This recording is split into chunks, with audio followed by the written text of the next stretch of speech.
ডাঁটা বেগুন কেটে নিয়েছি, চাল গুঁড়ো দিয়ে দেব 2 চা চামচ, সামান্য হলুদ গুঁড়ো, লঙ্কার গুঁড়ো সামান্য পরিমাণ, স্বাদ মতো লবণ। ভালো করে মাখিয়ে নেব।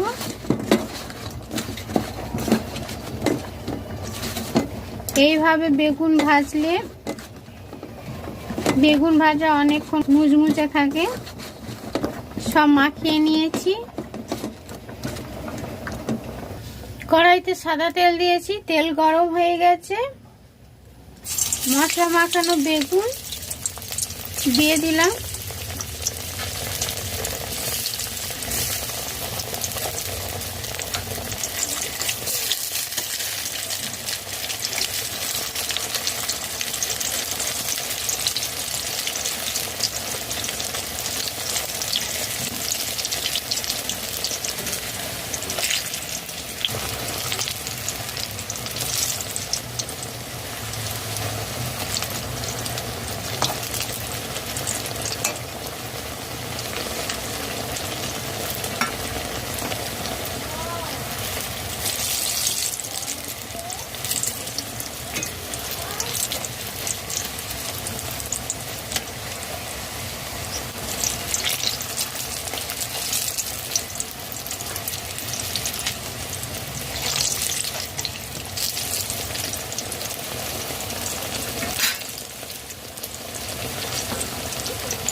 হাই ফ্লেমে 4 মিনিট ভেজে নিয়েছি।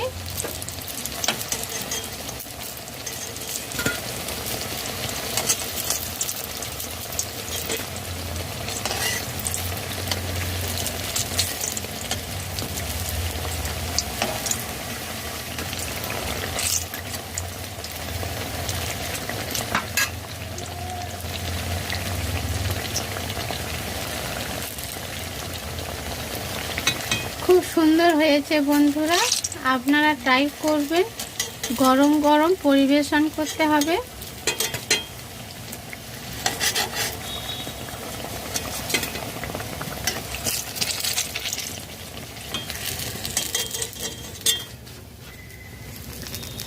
এইভাবে সব বেগুন ভাজা তৈরি করে নেব।